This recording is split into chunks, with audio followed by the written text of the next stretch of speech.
ഉറക്കം ലഭിക്കാത്ത ചില അവസ്ഥകൾ ഉണ്ടാകാറുണ്ട്. അത് ഒരു അസുഖത്തിൻ്റെ ഭാഗമായിട്ട് അങ്ങനെ വരാറുണ്ട്. അതല്ലാതെ തന്നെ തൊഴിൽപരമായിട്ട് ഉറക്കം ലഭിക്കാത്ത കുറച്ച് ജോലികളുണ്ട്. ഉദാഹരണത്തിന് ഡ്രൈവർമാർ, പോലീസുകാർ, പിന്നെ ഡോക്ടർമാർ, നേഴ്സുമാർ, വാച്ച്മാൻമാർ, നൈറ്റ് വാച്ച്മാൻമാർ, ചില ഷിഫ്റ്റായി ജോലി ചെയ്യുന്ന ചില ഫാക്ടറി ജീവനക്കാർ, ഇവർക്കൊക്കെ വേണ്ടത്ര ഉറക്കം ലഭിക്കാത്ത ഒരവസ്ഥ വരാറുണ്ട്. ഇങ്ങനെ ഉറക്കം ലഭിക്കാത്ത വ്യക്തികളിൽ ലൈംഗിക ശേഷിക്കുറവ് അതിൻ്റെ കൂടപ്പിറപ്പായി കാണപ്പെടുന്നുണ്ട്. അപ്പോൾ ലൈംഗിക ശേഷിക്കുറവും ഉറക്കവും തമ്മിൽ എന്താണ് ബന്ധമുള്ളത്? ഞാൻ അതിനെക്കുറിച്ചാണ് ഇന്ന് വിശദീകരിക്കുവാൻ പോകുന്നത്. ഞാൻ ഡോക്ടർ അജയൻ വർഗീസ്, കോഴിക്കോട് ജില്ലയിൽ കുന്നമംഗലം പന്തീർപ്പാടത്തുള്ള institute of sexual and reproductive medicine എന്ന സ്ഥാപനത്തിൻ്റെ ഡയറക്ടറാണ്. International association of sexual medicine practitioners modern medicine എന്ന അസോസിയേഷൻ്റെ അഖിലേന്ത്യാ ചെയർമാനുമാണ്. നമുക്ക് ഉറക്കവും ലൈംഗികതയും തമ്മിലുള്ള ബന്ധത്തെക്കുറിച്ച് സംസാരിക്കുമ്പോൾ അഥവാ അതിനെക്കുറിച്ച് ചിന്തിക്കുമ്പോൾ തന്നെ ആദ്യം ഞാൻ ചോദിക്കാൻ പോകുന്നൊരു ചോദ്യമുണ്ട്. ഒരു ദിവസം ഉറക്കമളയ്ക്കുന്ന ഒരു വ്യക്തിക്ക് പിറ്റേ ദിവസം അദ്ദേഹത്തിൻ്റെ സാധാരണ അവസ്ഥകൾ എന്തായിരിക്കും? വിശപ്പുണ്ടാവില്ല, അതുപോലെ തന്നെ ദേഷ്യം കൂടുതലായിട്ട് വരും. ഇതുകൂടാതെ എന്നാന്ന് വെച്ചിട്ടുണ്ടെങ്കിൽ വല്ലാത്തൊരു ക്ഷീണം തോന്നും, ഒന്നും ശ്രദ്ധിക്കാൻ കഴിയാത്തൊരവസ്ഥ വരും. അപ്പോൾ എന്തായാലും ശരി, ശരീരത്തിൻ്റെ ധർമ്മങ്ങൾക്ക് ഉറക്കം വളരെ പ്രധാനപ്പെട്ട ഒരു കാര്യം തന്നെയാണ്. അത് രാത്രി ഉറങ്ങേണ്ടത് രാത്രി തന്നെ ഉറങ്ങണം. അല്ലാതെ അതിന് പകരം പകൽ കിടന്നുറങ്ങിയിട്ട് പ്രത്യേകിച്ച് ഗുണമില്ല എന്നല്ല, പ്രത്യേകിച്ച് ഗുണങ്ങൾ കിട്ടുകയില്ല. എന്തുകൊണ്ടാണ് ഈ ഉറക്കം, അതായത് ലൈംഗികതയെ ഈ രീതിയിൽ ബാധിക്കുന്നത് എന്നുള്ളത് നമുക്കൊന്ന് പരിശോധിക്കാം. പ്രധാനപ്പെട്ട കാര്യം, ലൈംഗികമായിട്ട് പ്രവർത്തനം സുഗമമായി പോകണമെന്നുണ്ടെങ്കിൽ ചില ഹോർമോണുകൾ ഉൽപ്പാദിപ്പിക്കപ്പെടേണ്ടതുണ്ട്.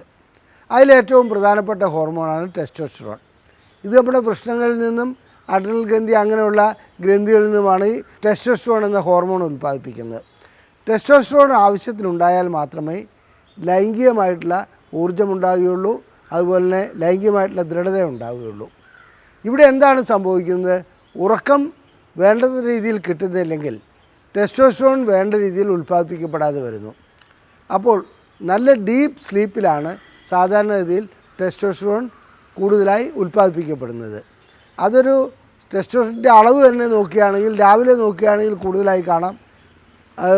ഒരു 11 മണിക്ക് ശേഷം നോക്കുകയാണെങ്കിൽ അത് കുറഞ്ഞു പോകുന്നതായി കാണാം. ഇതോടൊപ്പം തന്നെ ഉറക്കം വേണ്ട രീതിയിൽ നടക്കുന്നില്ലെങ്കിൽ കോർട്ടിസോൾ എന്നൊരു ഹോർമോൺ കൂടുതലായി ഉൽപ്പാദിപ്പിക്കപ്പെടും. അത് ശരീരത്തിന് വേറൊരു രീതിയിൽ, അതായത് ബുദ്ധിമുട്ടുകൾ ഉണ്ടാക്കിയാണ് ചെയ്യുന്നത്. നമുക്കൊരു ഭയപ്പാട് ഉണ്ടാകുകയാണെങ്കിൽ കോർട്ടിസോൺ ഉൽപ്പാദിപ്പിക്കപ്പെടും. അതുപോലെ തന്നെ ദേഷ്യം കൂടുതൽ വരികയാണെങ്കിൽ കോർട്ടിസോൺ ഉൽപ്പാദിപ്പിക്കപ്പെടും. അങ്ങനെ രാത്രിയിൽ നമുക്ക് വേണ്ടത്ര രീതിയിലുള്ള ഉറക്കം കിട്ടുന്നില്ലെങ്കിൽ ടെസ്റ്റോസ്റ്ററോണിന് പകരം കോർട്ടിസോൾ ഉൽപ്പാദിപ്പിക്കപ്പെടുകയാണെങ്കിൽ ലൈംഗികമായിട്ടുള്ള ശേഷിക്കുറവ് ഉണ്ടാകുമെന്നുള്ള കാര്യത്തിൽ ഒരു സംശയവുമില്ല. ഇനി ക്ഷീണം. ലൈംഗികതയ്ക്ക് ഏറ്റവും ആവശ്യമുള്ളത് എനർജിയാണ്. അതായത് നമ്മുടെ ശരീരത്തിന് പ്രവർത്തിക്കുവാനുള്ള ശക്തി ഉണ്ടാവണം. ശക്തിയില്ലാത്ത അവസ്ഥയിൽ ക്ഷീണത്തിലേക്ക് പോകുമെന്നുള്ള ഉറപ്പാണല്ലോ. അങ്ങനെ ക്ഷീണം ഉണ്ടാക്കുന്ന ഒരു ഘടകമാണ് ഉറക്കമില്ലായ്മ. ഉറക്കമില്ലാത്ത ഒരു വ്യക്തിയെ സംബന്ധിച്ചിടത്തോളം ക്ഷീണമുണ്ടാവും, ശാരീരികമായിട്ടുള്ള ക്ഷീണമുണ്ടാവും. ആ ക്ഷീണമുണ്ടാകുന്നതോടുകൂടി ലൈംഗികത ഇല്ലാണ്ടാവുന്നു. ഇനി അടുത്തത് രക്തക്കൊള്ളുകളുടെ പ്രശ്നമാണ്. ഈ രക്തക്കൊള്ളുകൾക്ക്, അതായത് ലിംഗത്തിലേക്കുള്ള രക്തം വേണ്ടത്ര വഹിച്ചുകൊണ്ട് പോകുന്നതിന് അത് വികസിച്ച് നിൽക്കേണ്ടതുണ്ട്, നൈട്രിക് ഓക്സൈഡ് ഉണ്ടാകേണ്ടതുണ്ട്, അതുപോലെ തന്നെ മറ്റ് ഘടകങ്ങളും അതിനകത്ത് പ്രധാനപ്പെട്ട പങ്ക് വഹിക്കുന്നുണ്ട്. ഇങ്ങനെ, അതായത് ഉറക്കം വേണ്ടത്ര രീതിയിൽ കിട്ടാത്തൊരു വ്യക്തിയെ സംബന്ധിച്ചിടത്തോളം ലൈംഗികമായിട്ടുള്ള ശേഷിക്കുറവ് ഉണ്ടാകുന്നതിൻ്റെ ഒരു പ്രധാന കാരണം അദ്ദേഹത്തിൻ്റെ രക്തക്കൊള്ളുകൾക്ക് വേണ്ടത്ര രീതിയിൽ വികസിക്കാൻ കഴിയാതെ വരുന്നു. അതിനകത്ത് ബ്ലോക്ക് ഉണ്ടാകുന്ന അവസ്ഥ വരെ വരുന്നു. ഇനി മാനസികമായിട്ടുള്ള പ്രശ്നങ്ങൾ, അതിൻ്റെ കൂട്ടത്തിലുണ്ടാകുന്ന ഒരു കാര്യമാണ്. ഞാൻ നേരത്തെ സൂചിപ്പിച്ചു, ദേഷ്യം വരുന്നു, അതുപോലെ തന്നെ പെട്ടെന്ന് പ്രതികരിക്കാനുള്ള പ്രവണത മാറിപ്പോകുന്നു, ചിന്തിക്കാനുള്ള കഴിവില്ലാണ്ടാകുന്നു. ഇത്തരം അവസ്ഥകളൊക്കെ ഉറക്കമില്ലായ്മ കൊണ്ട് വരുന്നുണ്ട്. അങ്ങനെ ഉറക്കമില്ലായ്മ കൊണ്ട് വരുന്ന വ്യക്തികളെ സംബന്ധിച്ചിടത്തോളം അവർക്ക് ലൈംഗികമായിട്ടുള്ള ശേഷിക്കുറവുണ്ടാകുന്നതിൽ ഈ മാനസിക പ്രശ്നങ്ങൾ ഒരു ഘടകം തന്നെയാണ്. മാനസികമായിട്ടുള്ള പ്രശ്നങ്ങൾ ഉണ്ടാകുകയാണെങ്കിൽ ഞാൻ നേരത്തെ സൂചിപ്പിച്ച കോർട്ടിസോൾ ഹോർമോണും മറ്റും കൂടുതലായി ഉയരുന്നതായും കാണാം. അപ്പോൾ ലൈംഗികമായിട്ടുള്ള ശേഷിക്കുറവ് പരിഹരിക്കുന്നതിന് ശരിയായ ഉറക്കം ആവശ്യമാണ്. നാം സാധാരണഗതിയിൽ ചെയ്യാറുള്ളത് വളരെ വൈകി ഉറങ്ങുന്നു, അത് മൊബൈലും മറ്റും കാണുന്നു, അതുപോലെ TV കണ്ടുകൊണ്ടിരിക്കുന്നു, എന്നിട്ട് ഉറങ്ങുന്നു. അപ്പോൾ ഉറക്കം വേണ്ടത്ര രീതിയിൽ കിട്ടുന്നില്ല എന്നുള്ളതാണ് അതിൻ്റെ പ്രധാനപ്പെട്ട കാരണം. അതുപോലെ തന്നെ വ്യക്തമായിട്ടുള്ള ഒരു സമയം നിശ്ചയിച്ച് മിനിമം ഒരു 6 മണിക്കൂറെങ്കിലും ഉറക്കം കിട്ടണം ഒരു ദിവസം. അത് ഡീപ്പ് സ്ലീപ്പാണ് വേണ്ടത്. അങ്ങനെ 6 മണിക്കൂർ ഉറങ്ങുന്നതിന് പകരം നമ്മൾ ഇടയ്ക്ക് എഴുന്നേൽക്കേണ്ടി വരിക, ഇടയ്ക്ക് മൂത്രം ഒഴിക്കാനോ മറ്റും എഴുന്നേൽക്കേണ്ടി വരിക, അത്തരം വ്യക്തികൾക്കും ലൈംഗികമായിട്ടുള്ള ശേഷിക്കുറവ് ഉണ്ടാകുന്നതായി കാണണം. ഒരു ഉദാഹരണം പറയുകയാണെങ്കിൽ പ്രോസ്റ്റേറ്റ് ഉള്ള വ്യക്തികൾക്ക്, പ്രമേഹമുള്ള വ്യക്തികൾക്ക് ഉറക്കം ശരിയായി കിട്ടുകയില്ല. പ്രോസ്റ്റേറ്റ് ഉള്ള വ്യക്തികളെ സംബന്ധിച്ചിടത്തോളം പ്രോസ്റ്റേറ്റ് രോഗമുള്ളവരിൽ തന്നെ കാണുന്നത് അവർക്ക് രാത്രിയിൽ 1-2 തവണ മൂത്രമൊഴിക്കാൻ വേണ്ടി എഴുന്നേൽക്കേണ്ടായി വരുന്നുണ്ട്. അങ്ങനെ മൂത്രമൊഴിക്കാൻ വേണ്ടി എഴുന്നേൽക്കുന്നതോടുകൂടി അവരുടെ ഉറക്കം നഷ്ടപ്പെടുന്നു, ഹോർമോണിൽ വ്യതിയാനം വരുന്നു, അതുകൊണ്ട് അവർക്ക് ലൈംഗിക ശേഷിക്കുറവ് ഉണ്ടാകുന്നതായി കാണാം. പ്രമേഹമുള്ളവരിലും ചിലപ്പോൾ ഇടയ്ക്ക് മൂത്രം ഒഴിക്കേണ്ടതായി വരുന്നുണ്ട്, അതിനുവേണ്ടി അവർ എഴുന്നേൽക്കേണ്ടതായി വരുന്നുണ്ട്. ഇത്തരം അവസ്ഥകളിൽ അതിനുള്ള ചികിത്സ നൽകി അതിനുള്ള പരിഹാരം കണ്ടെത്തി അതിലേക്ക് വരികയാണെങ്കിൽ, ശരിയായ ഉറക്കം കിട്ടുകയാണെങ്കിൽ നമുക്ക് ലൈംഗിക ശേഷി വീണ്ടെടുക്കുവാൻ കഴിയും. ഇനി ഉറക്കം കുറവുള്ള വ്യക്തികളെ സംബന്ധിച്ചിടത്തോളം, അല്ലെങ്കിൽ രാത്രിയിൽ വേണ്ടത്ര ഉറക്കം ലഭിക്കാത്ത വ്യക്തികളെ സംബന്ധിച്ചിടത്തോളം അവർക്ക് അനുഭവപ്പെടുന്ന ഒരു കാര്യമാണ് ഞരമ്പുകളെ ബാധിക്കുന്ന ഒരു പ്രശ്നം ഉണ്ടാകുന്നുണ്ട്, ന്യൂറോപ്പതി ഉണ്ടാകുന്നുണ്ട്. അതായത് ലൈംഗികമായിട്ടുള്ള ഉത്തേജനത്തിന് 3 കാര്യങ്ങൾ ആവശ്യമാണെന്ന് ഞാൻ പലപ്പോഴും സൂചിപ്പിച്ചിട്ടുണ്ട്. ഒന്ന് ഹോർമോൺ, അതായത് ടെസ്റ്റോസ്റ്ററോൺ, അതുപോലെ തന്നെ തൈറോയ്ഡ്, ഈ രീതിയിലുള്ള ഹോർമോണുകൾ ആവശ്യമാണ്. അതുകൂടാതെ ലൈംഗികമായിട്ടുള്ള പ്രവർത്തനത്തിന് ആവശ്യമുള്ളതാണ് രക്തക്കുഴൽ വികസിച്ച് നിൽക്കുക എന്നുള്ളത്. ഇതുകൂടാതെ പ്രധാനപ്പെട്ട ഒരു കാര്യമാണ് ഞരമ്പുകളുടെ, അതായത് നേർവ്സിൻ്റെ പ്രവർത്തനം സുഗമമായി മുന്നോട്ട് പോകുക എന്നുള്ളത്. നേർവിൻ്റെ പ്രവർത്തനം സുഗമമായി മുന്നോട്ട് പോകുന്നില്ലെങ്കിൽ ലൈംഗിക ശേഷിക്കുറവ് ഉണ്ടാകുമെന്നുള്ളത് 100% ഉറപ്പാണ്. എവിടെയാണ് സംഭവിക്കുന്നത്, എന്താണ് സംഭവിക്കുന്നത്? ലൈംഗികമായിട്ടുള്ള പ്രവർത്തനത്തിന് ഈ 3 ഘടകങ്ങളും ആവശ്യമുള്ളതിൽ ഉറക്കം കുറയുകയാണെങ്കിൽ ഈ 3 ഘടകങ്ങളെയും അത് നേരിട്ടോ അല്ലാതെയോ ബാധിക്കുന്നുണ്ട്. അതുകൊണ്ടാണ് ഉറക്കം ശരിയായ രീതിയിൽ തന്നെ വേണമെന്ന് പറയുന്നത്. അപ്പോൾ ഉറക്ക ഗുളികകൾ കഴിച്ചുറക്കമുണ്ടാക്കിയല്ല വേണ്ടത്, മദ്യം കഴിച്ചുറക്കമുണ്ടാക്കിയല്ല വേണ്ടത്. നമുക്ക് സ്വാഭാവികമായ ഉറക്കത്തിലേക്ക് വരുവാൻ വ്യായാമം ഒരു പരിധിവരെ നല്ലതാണ്.